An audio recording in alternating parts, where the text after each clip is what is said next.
top 10 films of the year. I'm going to go ahead and do mine, and this is without seeing the new Coen Brothers movie, True Grit, so there could be an amendment made by the time I see that film. But as of right now, I'm pretty sure I've got this locked down, so to speak. So here we go. Number 10 is the film Tiny Furniture, Lena Dunham's debut feature. It's just a great little film, full of charm and wit. It's very smart, and she's got a bright future ahead of her. It's not playing in a whole lot of theaters right now, but it's making the motions. It's going around, so if you get a chance, see it, because it's very charming. Number 9 is the new film from Jun Bong-ho, Mother. You might know him. He directed a movie called The Host, which is everybody's favorite new monster movie. It's another really great genre film. The way he kind of experiments and toys with genre conventions is just so unique.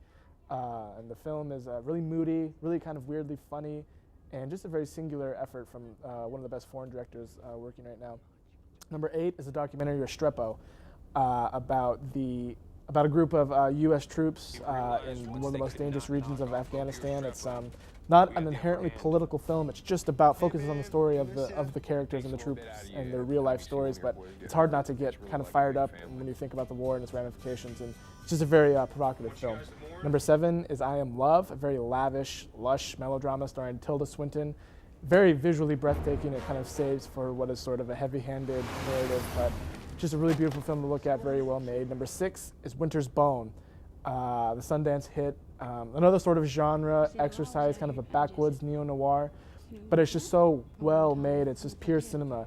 The way the cinematography kind of subverts the beauty and the pristineness of the Ozarks and kind of turns it into this menacing like wasteland, and the evilness and the nefarious characters kind of permeate the whole thing, and it's just sort of a haunting, just really engaging film. Number 5 is My Son, What Have Ye Done? It's the newest Werner Herzog film.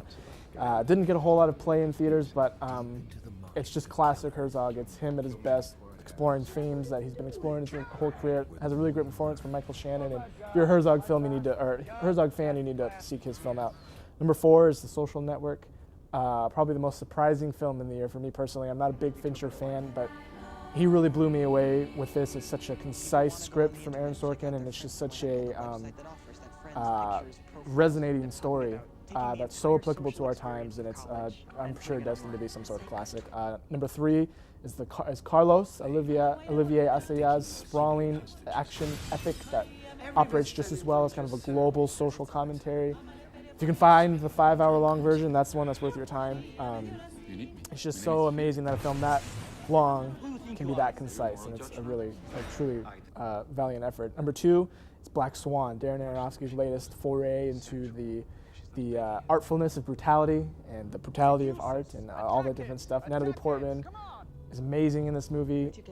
The movie itself is just his best effort without question, and it's really refreshing to see him taking a consistent, don't mind my cell phone, a consistent kind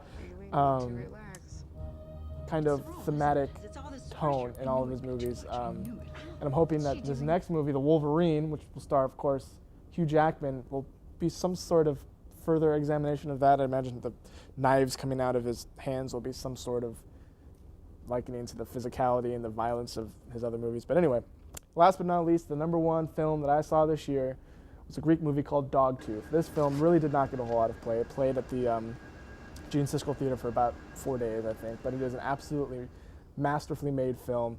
It's violent and funny, and it's equipped with visceral, erudite social commentary. It's a film unlike anything you've ever seen. I don't want to give too much away. It's about a family who have these adult-age children, and they've sheltered them and kind of conditioned their whole lives, and it's fallen apart, and it's just so weird but so amazing. And those are the best films of the year.